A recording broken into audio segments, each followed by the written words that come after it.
Coach, let's talk a little bit about your differentiation learning that you already use in your classroom. One of the biggest things is, designing lessons based on students' learning needs. I noticed, that you did a good job with that. I mean, you have advanced kids like we've been talking about. You have 2 kids up here and 2 kids down here. Kind of run me through how you did that in the classroom that day and what your basic thoughts are every day when you go in and plan your lesson,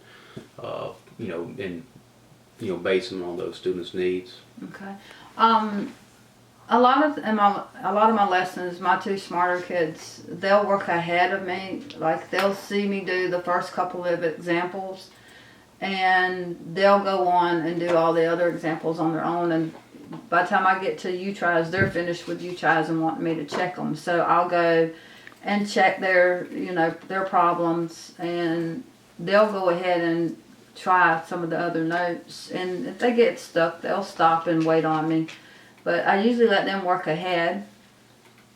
Other types, the graphic organizers that I use, just so those kids don't have to remember, a lot of stuff. They can pull the graphic organizers out. What else? The whiteboards, when we use those, that's a type of differentiation. Mm-hmm.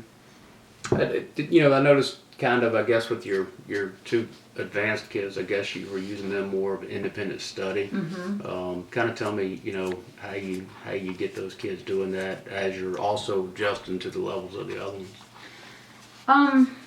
They pretty much do it on their own. Mm-hmm.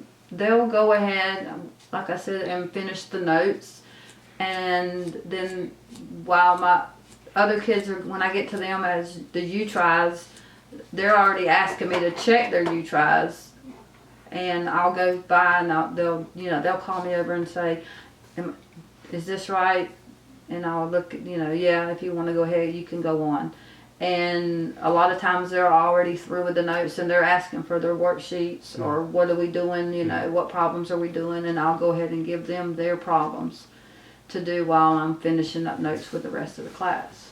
Yeah, I think one thing that, because you are so strong and you have so many differentiated strategies that you're already doing, tiered assignments is something, that we can talk about at the end that I think would be good, because you are letting those kids work ahead,